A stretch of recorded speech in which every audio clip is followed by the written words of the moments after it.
Ang dalawang ito ay halos pareho lang ang pagmamahal sa pera. At ito ating pong reaksyonan itong mga sinasabi ni Lacson, mga kababayan natin. Tila dito na nag-umpisa ang pagkabulaga nila ngayon, kasi kung hindi ito binuksan ni Senador Marcolita, hindi ito lalabas itong mga tao na ito. Pero ngayon binuksan ito ni Marcolita, kaya lumabas itong mga tao na sangkot dito sa anomalya sa pera ng kaban ng bayan, lalo na dito ngayon sa flood control na napakalaking halaga na wala namang nagagawa sa ating bansa. Ayan, ate pong pakinggan itong mga sinasabi ni Pampilo Lacson, mga kababayan natin. Thank you, Mr. President. Ayan, Mr. napakalaking nakalagay dyan, no? Napakalaking nakalagay dyan, mga kababayan natin. Nandyan sa representasyon ni Pampilo Lacson. Ayan, ito. Ayan, korupsyon, mga kababayan natin. Yan ang pinakaunang problema sa ating bansa, yung korupsyon na yan. My distinguished colleagues, I rise on a matter of personal and collective privilege to uncover schemes surrounding a systemic problem in our country, one that submerges our nation not just in floodwaters but in depths of corruption. In the course of our research and investigation, we encountered several words. Their meanings we could not find in the dictionary. So, we looked somewhere else. Alas, we found them in the corruptionary. Saying, a leaky roof today is a ruined home tomorrow. Thankfully, President Bongbong Marcos himself has taken decisive steps to plug the leaky roof as a determined follow-through on his striking rebuke and appeal to conscience with his resounding admonition, mahiya naman kayo. Wasting out. Tama talaga, mahiya naman kayo. At yun po yung sinasabi ni Congressman Toby, na talagang wala pong ibang sinasabi ang Pangulo kung hindi ang taga-Congress po talaga na sinasabihan na mahiya naman kayo. Time after his stern warning during the last SONA against those who misuse public funds, Malacanang established and launched the Sumbong sa Pangulo website last week. I commend and sincerely thank the President for this open source website. Not only does it open the public a direct line to the President to report anomalous flood control projects in their midst, but in my case, shout out pala dyan kay Mayor Magalong, malaking saludo po sa iyo. Including that of my staff, the website makes our investigative work a lot easier. For one, the coordinates that the website provides showed us a faster way to find shady, even ghost projects. Last week, the President took aim. Today, I am pulling the trigger. Para sa ating mga kababayan, nakatutok ang aking presentasyon sa araw na ito sa mga flood control projects pa lamang. Hindi pa rin ito kasama ang iba pang mga infrastructure projects na punong-puno rin ng anomalya. Isa-isahin natin ang mga impormasyong aming nakalap sa mga nakalipas na linggo mula sa aming sariling pag-aaral at pagsasaliksik, na suportado ng mga impormasyon mula mismo sa mga DPWH officials at insiders, pati ilang contractors, kasama na rin ang open sources. Una, ang kalakaran ng ilang mga kontratista at mga kasabwat nila sa gobyerno na Ayan, ang mga kasabwat dyan, isa na yung DPWH, mga kababayan natin. Wala na po tayong ibang kwan dyan. Isa na po ang DPWH dyan na kasabwat. Kasi hindi naman yan basta-basta mapunta dyan sa mga kontraktor na yun kung hindi yan sila dumadaan dun eh. Hati-hatian ng pondo, kasama na rin ang mga termino o codes patungkol sa kanilang modus. Pangalawa, ang mga palpak na proyekto dahil sa paggamit ng substandard na materyales, kasama na ang mga kontratistang nasa likod nito. Kasi pag hindi kasi substandard yung mga, lalo na yung mga ginagamit nila dyan, mga bakal kung ano man yan, konti lang po yung kikitain nila. Pangatlo, ang mga proyektong lantarang inaangkin bilang congressional insertions. Pangapat, ang patuloy na pagbaha sa iba't ibang lugar na narating namin kahit taon-taon ay paulit-ulit na binubuhusan ng bilyon-bilyong pondo. At ang pinakahuli, ang mga tinatawag ng Pangulo na guni-guni o ghost projects na aming nahukay. For over 15 years, from 2011 to 2025, we appropriated more than 1.9 trillion pesos for flood control management program under the budget of the Department of Public Works and Highways alone. Sa loob lamang ng 3 taon, mula 2023 hanggang 2025, higit 1 trillion pesos ang ating inilaan sa ilalim ng 3 naipasang budget measures para sa flood control. Halos 53% ng kabuuang pondo sa loob ng 15 taon. When we are speaking in trillions of pesos, we should expect our streets and low-lying communities to be flood-free when the rains pour. Gayunpaman, kita nyo yan kung gaano kalalim yung tubig na yan? Sa pagkagupit ng magkakasunod na habagat at mga bagyong Krising, Dante at Emo, kita nyo yung bahay, wala nang halos nasa bubong ng tubig. Sobrang lalim na yung tubig na yon, no? Tapos kung makapagyabang tayo sa zona na mayroon tayong 5,500 flood control, akala natin hindi na tayo babahain. Tingnan nyo, halos kalahati na ng puno ng niyog yung taas ng tubig. Ibig sabihin, wala talagang flood control, mga kababayan natin. Kasi kung may flood control pa, hindi ganyan kataas yung tubig ngayon. Linggo pa lamang ang nakalipas, kasamang winasak at inanod ng baha ang bilyon-bilyong pisong halaga ng mga flood control projects na halos bago at kakukumpleto pa lamang na dapat sana ay nagbigay proteksyon sa ating mga kabahayan at komunidad. Corruption has been so pervasive and systemic that doing so is like a piece of cake. And when I say piece of cake, I mean that funds for a specific project are divided, shares vary depending on greed, big parts swallowed by corrupt operators, both from the public and private sectors, leaving only crumbs for actual project implementation. Mailan pa ngang proyekto, hindi man lang nagtira para sa taong bayan. Ang tawag ng Pangulong Marcos dito, guni-guni o ghost projects. Guni-guni talaga. Ayun po yung totoo, guni-guni nyo lang talaga na may flood control kayong napapagawa. Pero ang totoo, wala po talaga. Mr. President, let me illustrate an example of the pie sharing in a severely corrupted project. Nais kong bigyan din na hindi ito representasyon ng lahat ng kalakaran sa flood control projects sa buong Pilipinas. While the pillaging pattern is relatively the same, the pie sharing varies depending on the level of greed. Ihiwalay muna natin ang mga regular o legal na buwis at insurances na automatic na binabawas sa mga proyekto. 5% value-added tax, Yun. 2% withholding tax, 1% para sa bonds and insurances at 1% materials testing. Ibawas na rin natin ang allowable contractor's profit na 8 to 10%. Halimbawa, sa 100 million piso na pondo para sa flood control project, kung ibabawas ang maximum allowable deductions, nasa 82 million ang matitira para sa proyekto. Pero hindi pa rito nagtatapos, Mr. President. Kakatayin pa ang budget para sa mga lagay, commissions, SOPs, at iba-iba pang terminong binubuo para sa shares ng mga korap.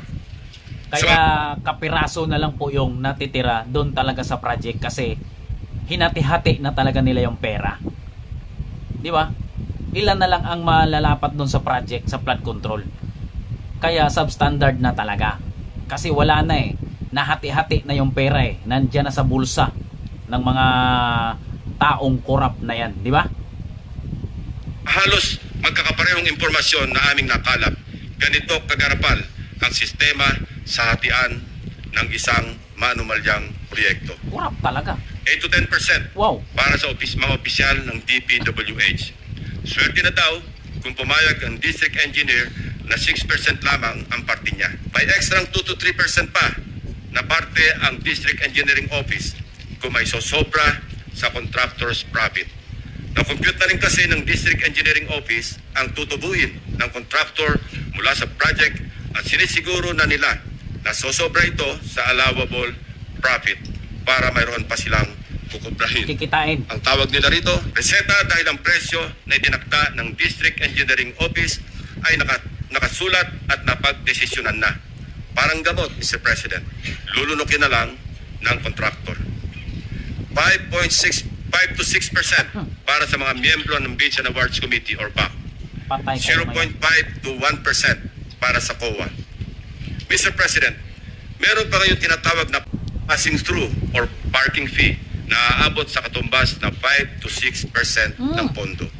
Ito ang tinuturing na royalty, ang tawag sa lagay na ibinibigay sa politikong may kontrol sa distrito kung saan i-implementa o itatayo ang proyekto. Lo and behold, Mr. President, 20 to 25% ang karaniwang napupunta sa funder o project proponent na politiko. Mr. President, ang matitirang pondo para sa pagpapatayo ng proyekto ay napakaswerte ng umabot sa 40% Yun. o 40 million pesos alisunod sa ating halimbawang Wala na sa 100 kalahati. bilyong pisong pondo para sa proyekto. Mr. President, there is an evident pattern of this nasty distribution of public funds among crooks. Ito ay base sa mga case studies na aming pinuntahan at mususing inimbestigahan sa iba't ibang dako ng bansa, partikular sa issue ng flood control. Hindi na namin sinama sa aking presentasyon ang mga naikutan at ibinunyag na ng Pangulo. Ang malinaw na malinaw. Halos pare-pareho ang pattern kung paano minamasaker ng mga kawatan ang pondo ng bayan. Tama. Nauna na po itong iniulat ng ating Pangulo noong nakarang linggo. Nang banggitin niya ang mga items na pare-pareho ang contract cost sa kabila ng pagkakaiba-iba ng specs, disenyo at haba ng proyekto. At saka pares-parehas lang po ang budget. Purihin po natin ang video. Pag sinabi, may 50 project, pare-pareho, 150 million lahat. Pare-pareho lahat. Imposible yan. It is impossible for one barangay, even if they are the next barangay, to have the exact same project to the exact same amount with the exact same contractor. Imposible yan. Sa parlance po na ang nakakaalam lamang ay ang mga kasali sa gulangan sa pondo. Ito Tama. po ang tinatawag na distinct. Distinct ang mga budget items na makikita sa General Appropriations Act at awarded contracts na may pare-parehong halaga para sa magkakalapit man o magkakalayo na proyekto. Distinct. Oo nga, pares-parehas sila lahat. O ilan yan, no? Konting differential lang, 77. Baka ito na yung sinasabi ni Magalong na 77. Dahil ayon sa aming mga informants sa loob ng DPWH at kinumpirma ng ilang contractors, coded na budget ito para mayroong pagkakakilanlan ang mga quote-unquote may-ari ng proyekto. Para sa mga nakakaunawa, ang ibig sabihin po ay akin yan. Sa Bulacan First Engineering District na pinamumunuan na magkasunod na tinanggal sa pwesto na sina dating District Engineer Henry Alcantara at ang pumalit sa kanya na si Bryce Hernandez. Napag-alaman naming talamak ang ganitong kalakaran. Bakit? Sapagkat ayon sa mga contractors at DPWH officials na nakipag-usap mismo sa akin at aking staff, ang dalawang ito ay halos pareho lang ang pagmamahal sa pera. Napabalita pa nga kamakailan na ang isa sa kanila ay nakakapagpatalo ng 100 milyon sa isang kasino dito sa Metro Manila. Mr. President, sa District Engineering Office na ito, sa ilalim ng pamumuno ng dalawang nabanggit na opisyal, para sa taong 2024, 28 proyekto ang pare-pareho ang pondo kahit magkakaiba ang specs, disenyo at haba. Distinct. Dapat itong dalawa na ito, ipapatawag din ito sa Senado. Babalikan po natin, Mr. President, mamaya ang lalawigan ng Bulacan na aming may tuturing na pinaka-notorious pagdating sa anomalya ng flood control projects base sa aming mga findings. Yan, totoo po yan. Ang Bulacan ang pinakamaraming anomalya sa flood control kasi nagrereklamo po si Daniel Fernando. Unahin muna natin ang kaso ng questionabling flood control project sa lalawigan ng Pampanga. 4 years now, the Riverbank Mitigation Project in Candating Arayat Arayat, has been Pampanga. the face of a failed flood control project. Tuwing umulan, panay ang aray ng mga taga-Arayat sa pag-apaw ng ilog na hindi mapigilan ng flood control. Mr. President, binisita ng aking mga staff ang Arayat nitong nakaraang 2 linggo lamang na tinamaan din ng hagupit ni Emong at nagdulot na naman ng pagguho ng ilang bahagi nito. Grabe guys, natutumba na lahat yung mga flood control nila oh. Kaya tingnan nyo, wasak oh. Take note, Mr. President, katatapos lang ng panibagong repair nito Nako! noon lang Hunyo ng kasalukuyang taon 2025. Sa itsura ng structure, tila baga hindi binibigyan pansin ng gobyerno ang kandating. Pero kung babalikan natin isang taon pa lamang ang nakakaraan o noong Agosto 2024, may gumuho ng flood control matapos mahagupit ng monsoon. Mr. President, a review of the budget books shows that we started funding the construction, rehabilitation of slope protection along Pampanga River, Kandating, Arayat, Pampanga, way back in 2018. Let me give a rundown. In 2018, we already spent 20 million pesos on a project for the construction, rehabilitation of slope protection along Pampanga River, Kandating section, Arayat. Kalaunan, nasira. Since then, it has become a cycle, Mr. President. We used the people's tax money to repair it in 2023 for a contract price of 91.6 million pesos. It was repaired again by... Noong kapanahonan ng dating Pangulong Rodrigo Duterte, 20 million lang. Ngayon, umabot na ng 91 million. 71 million ang tinaas. another year's tax money in 2024. This time, not once, but twice. 91.8 million for phase 1 and 91.4 million for phase 2. Wow. Take note, 20 million pesos lang ito sa una at original yan, construction. 20 million lang. If the original construction cost was only 20 million pesos in 2018, why did the repair cost balloon to 350% or 91 million in 2023 and another 183 million pesos in 2024 or an overall increase of 815%? Aba, at nawili na ang funder ng Edmarie Construction na siyang palaging nananalong contractor sa Kandating, Arayat, Pampanga noong 2023 at 2024. Naglagay pa ulit ng 100 million pesos ngayong taon. Buti na lang, pinigil ng Malacanang ang Tama na. pag-release ng pondo. Distinct then, but in a very distinct way. As I mentioned earlier, all of these were awarded to the same mighty contractor, Edmarie Construction and Trading. In total, Edmarie bagged 274.8 billion pesos in taxpayers' money for the rehabilitation and repair of Kandating na tila hindi nagsasawa sa kare-repair. Hindi lang po yan ang issue ng Edmarie. How can this contractor, with an unusual share of controversies, including being delisted as DHSU builder in 2023, be trusted to rebuild its own consistently collapsing project, which has evidently come with great cost and loss to the government? Paulit-ulit ang pag-repair, ngunit ganito pa rin ang kalagayan sa Kandating, Arayat. Arayat. Arayat po. Aray talaga. Mr. President, magtungo naman tayo sa Hilagang Luzon, partikular sa probinsya ng La Union, kung saan matatagpuan ang Bawang River Basin, Yun. na kung saan matindi ang congressional insertions. Sa tulong ng mga concerned groups and individuals, napansin namin ang bilang ng flood control projects na bagamat wala sa National Expenditure Program noong 2024 ay biglang tumubong parang kabote sa General Appropriations Act ng nakaraang taon. Halimbawa, ang construction of flood control structure along Bawang River Basin.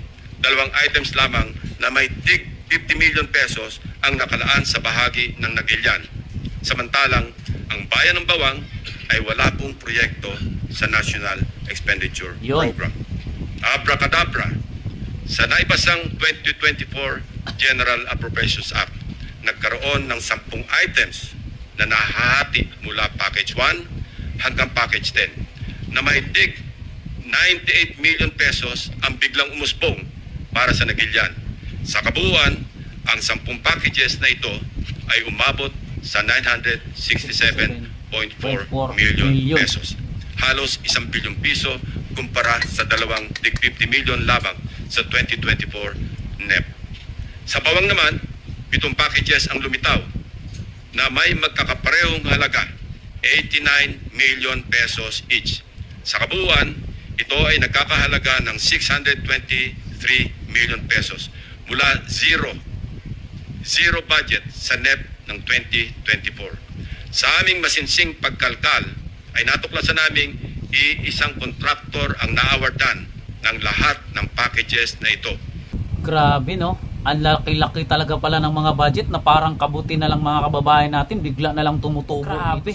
Sa panahon lang ngayon ng administrasyon ngayon, ganyan ang nangyayari sa ating bansa. Ganon kalaki ang mga pera na nasasayang sa ating kaban ng bayan. Sa totoo lang mga kababayan. Di ba? Noong 2018, 20 million.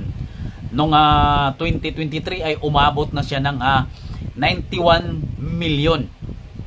Sino pa bang hindi magtataka niyan, di ba? At marami ding salamat kay kang Senador Marcolita na talaga namang siya yung pangungunahing nag-imbestiga dito. At marami pong salamat sa lahat ng nanonood sa ating YouTube channel Ate Melby. Sa hindi pa po nag-subscribe sa ating YouTube channel, pwede po kayo mag-subscribe dyan para lagi po kayong updated. At kung sino man yung gusto dyan na sumali dyan sa ating community, nandyan lang po yung button, pindutin nyo na lang po yan mga kababayan. At hanggang dito na lang muna mga kababayan, marami pong salamat at magandang araw po sa inyong lahat.